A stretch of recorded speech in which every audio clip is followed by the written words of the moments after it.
Praise the lord. Good morning. ప్రభువైన యేసుక్రీస్తు శుభనామంలో మీ అందరికీ వందనములు. చిన్న ప్రార్థనతో ఈరోజు దేవుని వాగ్దానాన్ని స్వతంత్రించుకుందామా? ప్రియమైన యేసయ్య, నీ ఘనమైన శ్రేష్టమైన నామాన్ని బట్టి మీకు వందనాలు ప్రభువా. ఉదయకాల సమయంలో మా అందరితో మాట్లాడండి ప్రభువా. మా అందరినీ దర్శించండి. నీ చిత్తాన్ని మా జీవితాల్లో బయలుపరచమని యేసు నామంలో ప్రార్థిస్తున్నాము తండ్రి. ఆమేన్. ఈరోజు దేవుని వాగ్దానము సామెతల గ్రంథము 16వ అధ్యాయము 20వ వచనం. ఉపదేశమునకు చెవియొగ్గువాడు మేలునందును. Proverbs chapter 16 verse 20. He that handleth a matter wisely shall find. దేవుడు ఇచ్చినటువంటి అద్భుత మాట కొరకే దేవుడికి సమస్తమైన మహిమ ఘనత ప్రభావములు చెల్లును కాక. ఆమేన్.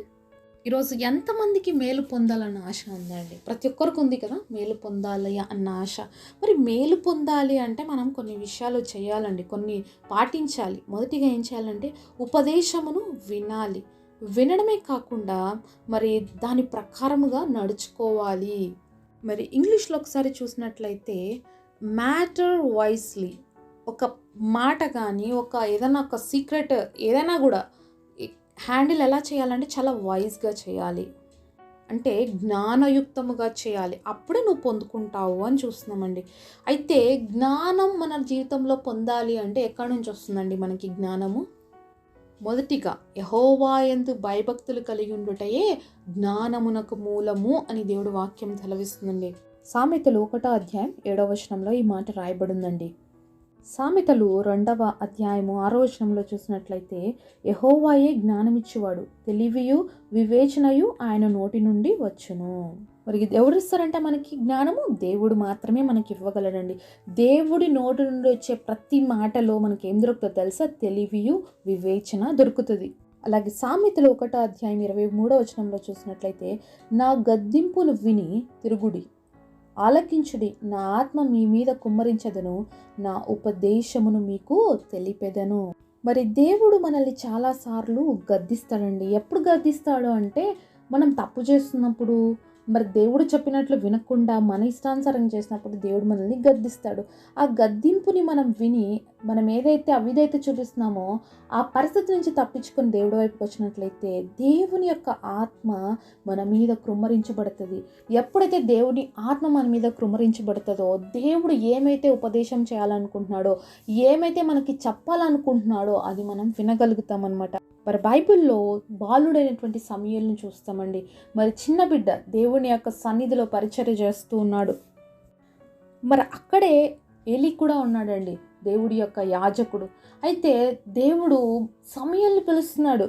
కానీ పాపం సమూయేలు చాలా చిన్నవాడు కాబట్టి ఎవరు పిలుస్తున్నారో అర్థం కాక ఏలీనే పిలుస్తున్నాడేమో అని చెప్పి మరి ఏలీ దగ్గరకు వెళ్ళి, అయ్యా చెప్పండి, ఏం కావాలి మీకు అని చెప్పి అడిగితే ఏలీ అంటాడు, నేను పిలిచలేదు, నిన్ను పోయి పడుకో అని. అలాగా దేవుడు మరి థర్డ్ టైం చెప్పినప్పుడు థర్డ్ టైం పిలిచినప్పుడు ఏలీకి అర్థమవుతుంది దేవుడు పిలుస్తున్నాడు సమూయేలుని అని చెప్పి.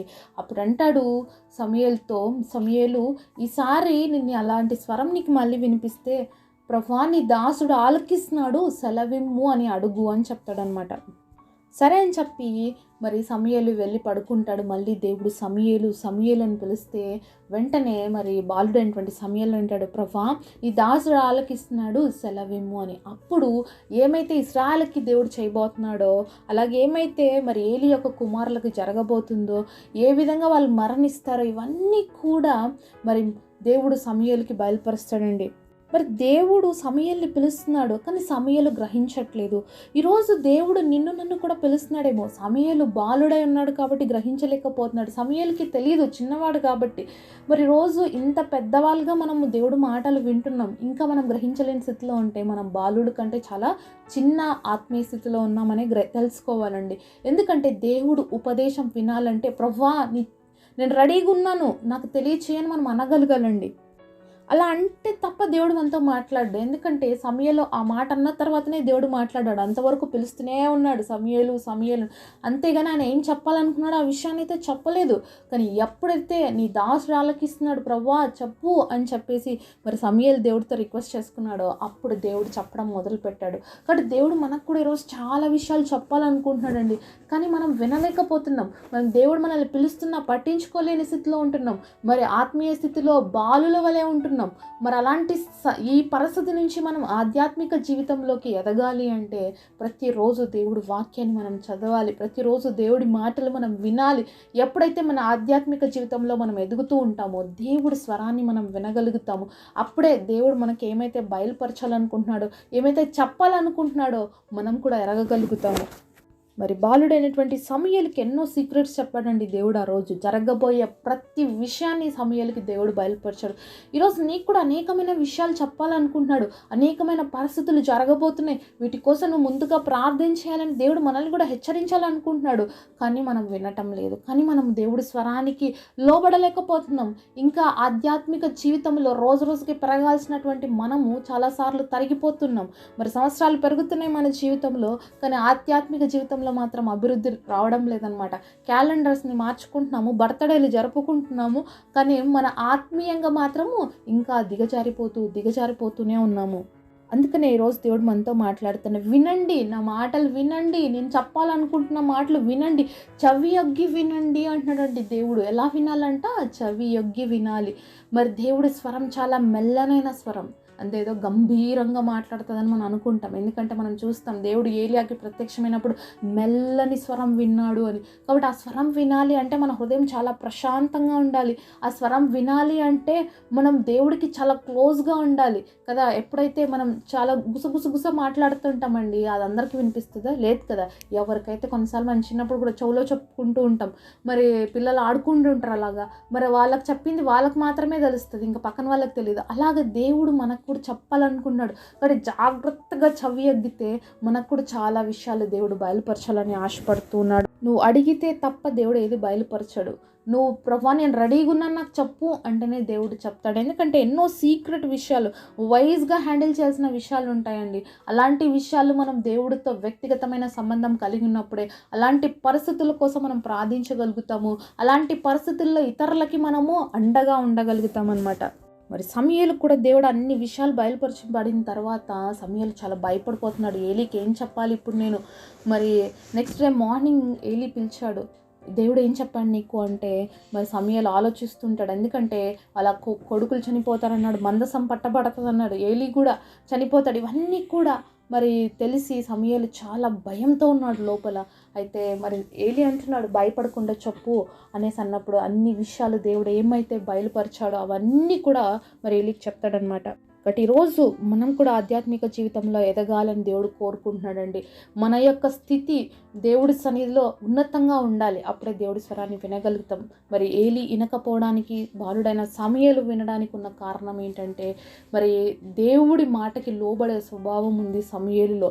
దేవుడికి చాలా దగ్గరగా ఉన్నాడు సమూయేలు, కాబట్టే దేవుడి స్వరాన్ని వినగలిగాడు. ఒకే ప్లేస్లో ఉన్న మరి ఏలీ మాత్రం ఆ వాయిస్ని వినలేదు, కానీ చిన్న బిడ్డైనటువంటి సమూయేలు మాత్రం వినగలిగాడు. కారణం ఏంటంటే సమూయేలు మనసు దేవుడితో దగ్గరగా ఉంది కాబట్టి. మన జీవితాల్లో మన మనసు దేవుడికి దగ్గరగా ఉన్నప్పుడు, మన దేవుడికి చెవియొగ్గిన మాటలు వినగలిగితే మన జీవితంలో మనం కూడా మేలు పొందుతాము, ఆశీర్వదించబడతాము. ఈరోజు దేవుడు నీతో కూడా చాలా విషయాలు బట్టి మాట్లాడాలనుకుంటున్నాడు. ప్రార్థన చేస్తున్నావు, ఆ విషయాలు నీతో మాట్లాడాలనుకుంటున్నాడు, కానీ నువ్వు ఆ స్వరాన్ని వినలేకపోతున్నావేమో. కాబట్టి ఈరోజు దేవుడిని అడుగుదాం, ప్రభా నేను కూడా వైజ్గా ఉండడానికి నాకు కృపనివ్వు తండ్రి, నీ యొక్క ఉపదేశాన్ని నేను చెవియొగ్గి వినడానికి నాకు శక్తినివ్వు అని చెప్పి అడుగుదామండి. ఎందుకంటే దేవుడు చెప్పేటువంటి ప్రతి ఉపదేశం మన జీవితాల్లో మనకి మేలు కలుగజేస్తుంది. మరి ఎందుకంటే మనం ప్రతి పరిస్థితిని బట్టి ప్రార్థన చేసినప్పుడు ఏదైతే కీడుందో, ఏదైతే నష్టం ఉందో, ఏదైతే భయం కలిగించే పరిస్థితులు ఉన్నాయో, వేదన కలిగించేటువంటి పరిస్థితులు ఉన్నాయో, ఇవన్నిటినీ కూడా ఎదుర్కొని నిలబడగలుగుతామన్నమాట. కాబట్టి దేవుడు చెప్పాలనుకుంటున్నది మనం విన్నట్లయితే మన జీవితంలో ఆశీర్వాదము, అలాగే దేవుడు ఉపదేశానుసారంగా మనం నడుచుకున్నట్లయితే మన జీవితంలో మనం మేలు పొందుతాము. మరి బైబిల్లో యోషియా అనే రాజు ఉన్నాడండి. అయితే చిన్న వయసులో రాజు అయినటువంటి వ్యక్తి. మరి అలాంటి వ్యక్తి జీవితంలో మరి ఒకసారి దేవుడు మందిరాన్ని వాళ్ళు అంతా కూడా మంచిగా చేస్తుంటే, బాగు చేస్తున్నప్పుడు దేవుని యొక్క ధర్మశాస్త్రం దొరుకుతుంది.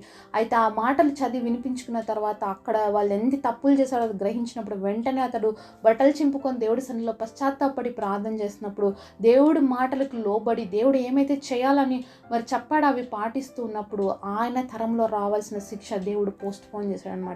కాబట్టి ఇలాంటివి మనం తగ్గించుకొని దేవుడు మాటలు విని లోబడినట్లయితే రావాల్సిన శిక్షను మనం తప్పించుకుంటాం. మరి ఈరోజు మనం కూడా దేవుని యొక్క ఉపదేశాన్ని వినడానికి మన మనసును సిద్ధపరచుకుందామా? ప్రియమైన యేసయ్య, మా అందరి హృదయాల్ని చూడండి అయ్యా. అనేకసార్లు నీ ఉపదేశముకు లోబడలేనటువంటి పరిస్థితిలో ఉన్నాం. నీ మాటలకి చెవియొగ్గలేని పరిస్థితిలో ఉన్నాం తండ్రి. మమ్మల్ని క్షమించండి ప్రభా. బాలుడైన సమూయేలుతో మాట్లాడినట్లుగా మా అందరితో మాట్లాడండి ప్రభా. అందుకు మేము నీకు దగ్గరగా ఉండే కృపను, కనికరాన్ని మా అందరి పట్ల చూపించమని యేసు నామంలో ప్రార్థిస్తున్నాము తండ్రి. ఆమేన్.